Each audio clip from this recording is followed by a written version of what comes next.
Oui, le PowerPoint que je vous ai fait parvenir. oui. Alors, d'ici là, je vais me présenter. Mon nom est Véronique Tremblay. Je suis intervenante psychosociale depuis 20 ans, à l'emploi d'Autis Québec depuis 2 ans. Alors, aujourd'hui, moi, ce que je vais aborder avec vous, c'est vraiment comment on peut, en cette période de pandémie, améliorer le mieux-être des personnes autistes. Alors, Autisme Québec a pour mission d'accompagner ces gens-là dans l'amélioration de leurs conditions de vie. Alors, on ne peut pas passer à côté de voir quelle intervention ou quelle approche on peut privilégier pour que ces personnes-là se sentent mieux. Alors, comme je n'ai pas accès à mon document, Madame Damour, si cela vous convient, dites suivant lorsque je serai prête à changer. Alors, suivant, ce sera bon.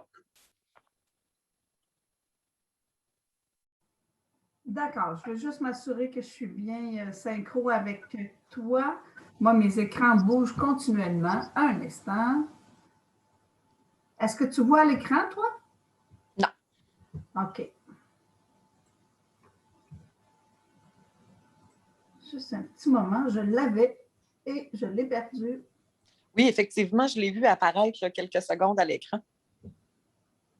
Bon, je recommence l'ouverture. Allez. Non. C'est PowerPoint qui est tombé. Ça ne sera pas long.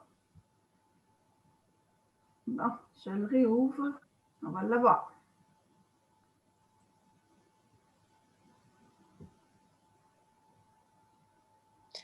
Alors, je peux quand même enchaîner en nommant que les personnes là, qui nous contactent à Autisme Québec, généralement, c'est pour nous exprimer des enjeux qu'ils rencontrent dans leur quotidien. Certaines personnes nous appellent pour nommer que ça va bien, mais toujours est-il que souvent, là, l'intérêt de la personne à appeler chez nous, c'est d'obtenir un soutien par rapport à une situation précise. Alors, nous, on tente vraiment de rejoindre les personnes qui n'ont actuellement pas de service des CRDI ou qui sont sur la liste d'attente.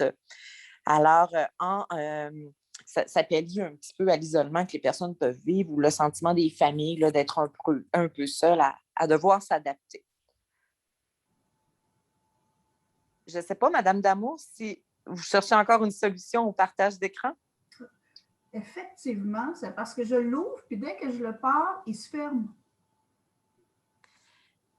Alors, je vais l'avoir. Je vais procéder autrement. Juste un petit moment. Je vais prendre lui.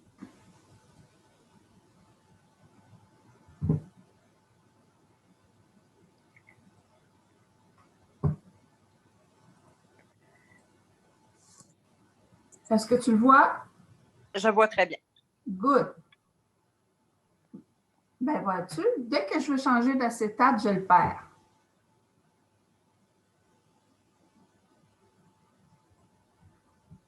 Alors, je t'invite à continuer, puis dès que je t'attrape, on va s'ajuster. Je m'excuse infiniment.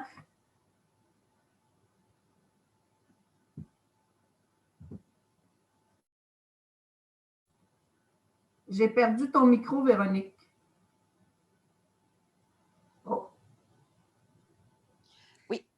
Alors, d'une part, bien, vous savez qu'on est tous différents. Alors, chez les personnes qui ont un TSA aussi, la façon de voir et de vivre la pandémie, je pense que Mélanie et ma collègue Marie-Claude l'ont bien expliqué. C'est différent à chacun et c'est propre à chacun. C'est la même chose chez les personnes autistes. Il y en a qui le vivent plus difficilement et d'autres qui sont en mesure vraiment de bien s'adapter. Alors, par rapport au port du masque, c'est sûr qu'il y a eu quand même des grands enjeux par rapport à l'hyper ou l'hyposensibilité. Le fait d'avoir quelque chose dans le visage nuisait pour certains là, à la qualité de vie. Alors, il y a eu quand même une exemption possible là, avec l'approbation d'un médecin, un rapport médical qui confirme que la personne est exemptée. Alors, c'est un travail là, colossal que fait l'Office de la protection des personnes handicapées qui se sont vraiment penchés sur ce dossier-là. D'une part, oui, au niveau sensoriel, le port du masque peut gêner, mais il y a tout l'aspect aussi, et là, le PowerPoint a été très utile pour vous montrer l'impact que ça peut avoir pour une personne de voir l'absence complète de la bouche, alors que c'est un espace du visage où est-ce que les personnes autistes ont tendance à regarder, sachant que le regard est plutôt fuyant. Ils ont tendance souvent à regarder la bouche de leur interlocuteur, alors le port du masque venait quand même limiter. Alors, pour une personne qui doit interpréter, analyser le visage et tout ça, le port du masque venait rendre ça un petit peu plus complexe. Il y a quand même des adaptations qu'on a pu proposer, soit au personnel des milieux scolaires. Alors, on a un PowerPoint. Écoutez, je vais poursuivre avec le PowerPoint et tout va s'imbriquer. Alors, j'ai débuté vraiment mon message en disant qu'on veillait au bien-être et au mieux-être des personnes. Alors, chaque personne TSA a des besoins fondamentaux comme chaque humain sur Terre. Alors, vous reconnaissez la pyramide de Maslow. Alors, d'autant plus en temps de pandémie, on s'est vraiment assuré en ayant une proximité vraiment plus diversifiée, en allant vers les gens plutôt que d'attendre qu'ils nous appellent. On a vraiment provoqué des raisons de se voir et ça a bien fonctionné. Alors, on voulait au moins s'assurer que les personnes étaient en mesure de répondre à leurs besoins de base. On parlait des impacts financiers, on parlait de l'isolement. Alors, tout ça font partie là, des besoins de base. Au suivant, on a aussi ciblé des éléments qui sont plus spécifiques aux troubles du spectre de l'autisme, dont des besoins sensoriels. Les personnes ont vraiment besoin d'un équilibre sensoriel. Alors, comment, en contexte de pandémie, on peut adapter? Alors, le port du masque venait vraiment toucher à cet aspect-là au niveau sensoriel. Vous pouvez passer à la prochaine si c'est possible pour vous, Madame Damour. Alors, au niveau sensoriel, il y a différentes, tous les sens sont touchés et on pourra voir comment on peut favoriser en tout cas un meilleur équilibre sensoriel. Besoin de structure spatio-temporelle, c'est clairement nommé dans la littérature. Les gens aiment les choses prévisibles. Alors, je pense que mes collègues l'ont très bien nommé, le contexte de pandémie est venu chambouler quand même cette espèce de routine que les jeunes avaient et qui était très sécurisante pour eux. Mais il est toujours possible de mettre des choses en place pour adapter. Et finalement, les besoins de compréhension. Qu'est-ce que j'en comprends, moi, de la pandémie? Qu'est-ce qu'un virus? Qu'est-ce que la COVID? Qu'est-ce que la contagion? Alors, il y avait vraiment un souci aussi dans l'offre de services de pouvoir expliquer qu'est-ce qu'était la pandémie, qu'est-ce qu'était le COVID. On peut passer à la suivante, s'il vous plaît, excusez. Alors, les besoins d'équilibre sensoriel, c'était vraiment, on a eu le souci de fournir aux parents des outils qui permettaient d'aider l'enfant, l'adolescent ou l'adulte à exprimer quel était son inconfort. Fait que là, on a un inconfort parce qu'il y a une pandémie, mais si en plus j'ai froid, j'ai faim, je ne suis pas bien, bien là, mon niveau d'inconfort augmente et on risque d'arriver à des surcharges qui sont plus de type sensoriel. Alors, vraiment de pouvoir démontrer comment tu te sens. Nomme-moi peut-être ton besoin ou ton sentiment d'inconfort. On va pouvoir t'aider à trouver des stratégies pour retrouver un mieux-être. Alors ça, c'est au niveau de tous les besoins d'équilibre sensoriel. Alors, à partir du moment que la personne dit « je suis très fatiguée » ou « ça fait trop de bruit », on peut adapter l'environnement. Au niveau des besoins, on peut passer à la suivante.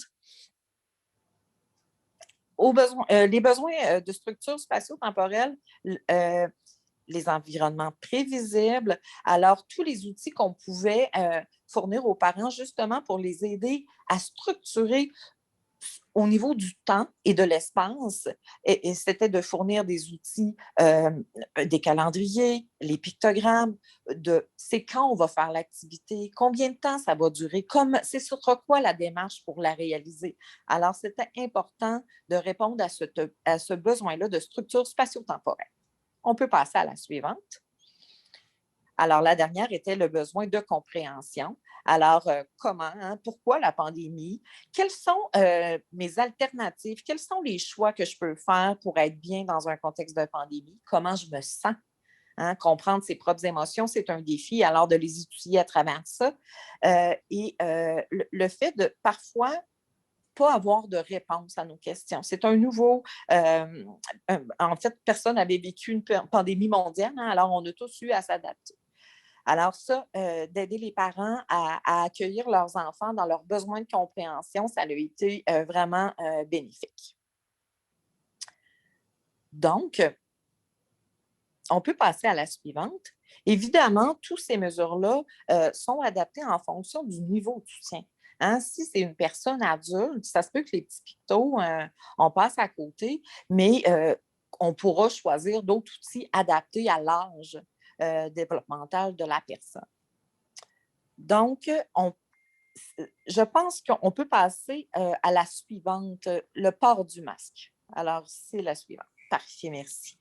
Alors, tout à l'heure, j'en ai parlé sur le plan sensoriel. Alors, je voulais vraiment vous montrer les impacts du port du masque. Alors, à la suivante, on va voir une éducatrice en service de garde, par exemple, qui travaille et qui, dans le même 5 minutes, hein, va avoir une multitude d'expressions faciales. Alors, à la diapositive suivante, on va voir comment ça devient vraiment plus complexe d'identifier pour les personnes TSA. Alors, comment on pouvait aider les intervenants et les parents et l'ensemble des professionnels là, de dire, bien, c'est important d'identifier comment. Alors, il y a eu des idées de dessiner l'émotion directement sur le masque avec un crayon. Il y a eu de porter des étiquettes en disant je me sens bien, je me sens moins bien, je suis contente. Alors, vraiment, pour faire un rappel, parce que c'est ça, le regard visuel étant souvent fuyant, les personnes avaient comme tendance à peut-être être moins euh, en accordage avec l'émotion de l'autre. Déjà que c'est une difficulté. Alors, on peut passer à la suivante. Alors, je vous l'expliquais tantôt, hein, l'autisme est reconnu comme un handicap au niveau du gouvernement et ce qui a permis, là, avec l'apport de l'OPHQ, de permettre l'exemption du port du masque pour certains jeunes pour qui c'était plus difficile. Somme toute, honnêtement, moi, j'ai rencontré plus de TSA qui acceptaient très bien de porter le masque que ceux qui refusaient de le porter de façon systématique. La Fédération québécoise de l'autisme, hein, vous savez, le port du masque étant une exigence du gouvernement pour l'ensemble des citoyens, ça pouvait faire réagir que certains soient exemptés. Alors, la Fédération de l'autisme, la Fédération québécoise de l'autisme, excusez-moi, a vraiment créé un outil. C'est une carte, en fait, à imprimer recto verso qui permet justement à un peu légitimer la raison de pourquoi la personne ne porte pas de masque. Et ça l'inclut par le fait même, là, s'il y a une présence d'un chien d'assistance, s'il y a des comportements qu'on pourrait trouver socialement inacceptables. Alors, ça sensibilise, là, c'est vraiment un outil que j'ai trouvé amusant. Alors, vous savez que les TSA ont souvent des intérêts restreints. Alors, pour favoriser le port du masque, on a fait preuve vraiment de beaucoup de créativité en utilisant les intérêts de la personne. Souvent, on va parler d'intérêts restreints, mais à la lueur de ce que vous pouvez consulter sur le PowerPoint, les intérêts, oui, peuvent être certaines fois restreints, mais aussi être vraiment une bonne source de motivation pour interagir avec la personne. Alors, vous voyez ici, par exemple, Thomas qui adore les dinosaures a beaucoup plus facilement accepté de porter un masque qui avait des dinosaures que si on lui avait donné un masque, par exemple, très standard. Alors, voilà. Offrir un repère visuel, je me suis rendu compte qu'avec mon masque, je ne me ressemblais pas beaucoup. Alors, ce que j'ai fait, c'est que je porte une étiquette, un badge, hein, pour identifier, me voici moi sans masque. Alors, les gens ne me reconnaissaient pas toujours avec le masque, mais quand ils voyaient mon badge, ah, OK, c'est Véronique. Ah oui. Alors, c'est vraiment facilitant. On l'a beaucoup suggéré dans les milieux scolaires et je pense que ça a vraiment été un outil là, que les gens ont apprécié. On peut passer à la suivante. Alors, il y a aussi eu les masques qui d'emblée avaient été d'abord pour les personnes qui lisaient sur les lèvres par rapport à des troubles de l'audition, mais j'ai quand même eu des coups de cœur, moi, pour ces masques-là qui permettaient de voir le sourire, qui permettaient de communiquer. Alors, ça peut être une alternative de proposer. Les rencontres virtuelles. Vous savez, il y a tout un concept au niveau de la cohérence centrale lorsqu'on assiste à un Zoom, je ne sais pas pour vous, moi j'en ai fait quelques-uns dans la dernière année. Alors, on voit globalement, hein, vous voyez, ça c'est ma vision de neurotypique. Je vois un groupe et certainement que mon attention va se rapetisser rapidement sur la personne qui a la parole. Alors, la personne TSA va peut-être avoir un souci du détail. C'est une de leurs particularités. Alors, ils vont vraiment aller zoomer sur un élément. Alors, ce qui peut être aidant dans les rencontres virtuelles, c'est de limiter le nombre de personnes qui y assistent, mais aussi de voir une galerie qui est peut-être plus une personne à la fois. Alors, la personne qui parle nous apparaît, alors ça devient moins anxiogène, moins aussi,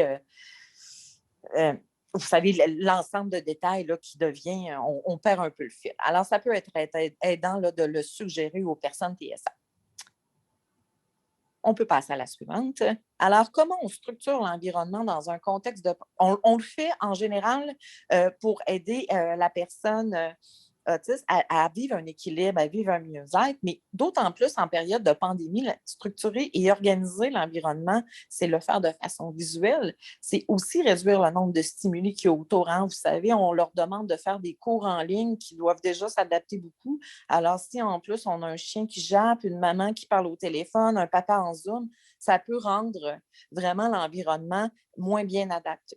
On va aussi diviser l'espace et en zones, hein, les zones pour le travail, où est-ce qu'on va manger. Alors, c'est vraiment pour garder une bonne routine. On va limiter les changements et maintenir un environnement qui est visuellement prévisible. On peut passer à la suivante. Alors, structurer l'espace. Alors, je vous donne le choix de travailler dans cet espace de travail-là et la suivante. Hein? Alors, tu sais, d'emblée, on est capable de définir qu'un environnement de travail à la maison, que ce soit une personne adulte qui travaille en télétravail ou une personne aux études, au cégep et tout ça. Alors, on tend vraiment à leur suggérer d'avoir un environnement assez épuré avec le matériel nécessaire, éviter les distractions. À la suivante, hein, je l'ai bien nommé, les distractions et les stimulations, en fait, externes, si l'éclairage n'est pas adapté, hein, si on demande à un adulte au cégep qui est en train de suivre un cours en ligne, mais le rayon du soleil passe à travers la fenêtre et vraiment, il y a une surcharge. Définitivement, il n'est pas confortable parce que l'éclairage n'est pas adapté. Alors, il faut vraiment voir l'environnement, inviter la personne à nous nommer est-ce qu'il y a quelque chose en ce moment qui dérange et tout ça, puis souvent, ils sont très à l'aise de le dire. On va aussi on peut passer à la suivante. Structurer le temps. Alors, structurer le temps, évidemment, là, on a conçu le PowerPoint de façon peut-être plus là, chez les ados ou les très jeunes adultes, mais il n'est pas rare quand même qu'on le suggère aussi chez les personnes adultes. C'est sécurisant, ça peut se passer par picto, par agenda, par un petit livret que la personne traîne avec elle, mais du moins qu'elle puisse, dans le temps, être situé. Ça évite vraiment de l'augmentation de l'anxiété. C'est souvent extrêmement bénéfique. On peut passer à la suivante. Offrir une structure spatio-temporelle. Tout à l'heure, Mélanie abordait le fait que la technologie prend énormément de place et tout ça. Et pour justement promouvoir les bonnes habitudes de vie, de dire, bien, il faut travailler à l'école, il faut aussi manger, il faut aussi jouer, c'est important de jouer.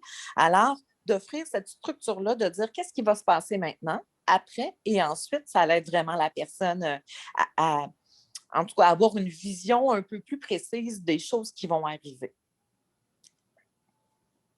Alors, supporter la prise de décision. Tout à l'heure, j'entendais, je pense une fois de plus, c'est Mélanie qui nommait un peu l'ennui, hein, mais je ne sais pas quoi faire. J'ai 3 enfants, puis ils ne savent pas beaucoup quoi faire. Alors, supporter la prise de décision ou la prise de choix. Alors, on peut, par exemple, ici, hein, la personne s'ennuie et on avait fait ce tableau de choix-là en lien avec ses intérêts. Alors, la personne, visuellement, peut voir, c'est quoi les choix que j'ai pour justement m'occuper. Et on pourrait choisir en fonction, évidemment, le tableau de choix. Souvent, on le fait en velcro, alors on en retire parce que ce n'est pas toujours possible d'aller se baigner. Hein? On vient vraiment suggérer ceux qui sont possibles de faire. À la suivante, Imager les routines. Alors, dans l'apprentissage d'une routine qu'on doit adapter à un contexte de pandémie, c'est important de le faire et de ne pas trop changer la routine. Hein, le fait, justement, que ce soit en visioconférence et tout ça, ben, on procède quand même, on a intégré au fil du temps une routine qu'on conserve au maximum en privilégiant les saines habitudes de vie et où est-ce qu'on peut venir ensuite insérer les éléments, par exemple, ben, de telle heure à telle heure, je fais un cours en ligne dans mon environnement dédié pour ces choses-là qui sera bien structuré. Alors, ça l'aide toujours bien. À la suivante. Les scénarios sociaux, lui, n'est pas nécessairement adapté au contexte de pandémie, mais je trouve que c'est un outil qui permet vraiment, vous savez, les scénarios sociaux, courte histoire à caractère éducatif qui vise à apprendre à l'enfant ou à la personne une nouvelle notion ou un nouvel apprentissage. Alors, vraiment, il y a différents. La Fédération québécoise de l'autisme, il y a Mieline aussi qui ont fait des histoires sociales vraiment en contexte de pandémie et je les trouve magnifiques, sont disponibles sur le site Internet. Alors, vraiment, ça peut permettre justement de comprendre quand le niveau de compréhension en- nécessite, par exemple, un repère visuel et tout ça. Alors, je trouvais important de souligner les qualités des personnes autistes parce qu'elles m'inspirent au quotidien. Alors, elles sont honnêtes et droites. Alors, généralement, quand on leur nomme des consignes, elles vont les respecter. C'est des personnes qui accordent une grande importance aux règles. Hein. Alors, si on leur demande de porter un masque et de se désinfecter les mains, ils vont vraiment bien répondre aux exigences. Et voilà, bonne mémoire, surtout visuelle. Alors, si on leur offre le support nécessaire visuellement, ils vont pouvoir retrouver leurs repères. La pensée logique et l'analyse de problèmes. Alors, si on prend le temps de leur expliquer qu'est-ce que la pandémie, qu'est-ce que ça implique, pourquoi il faut faire le confinement, c'est des personnes qui vont vraiment aller s'informer et qui vont être à la limite, là, ils vont devenir des experts. Là. Alors, je trouvais ça intéressant de le nommer. Ce sont des gens qui sont persévérants, alors même dans la routine.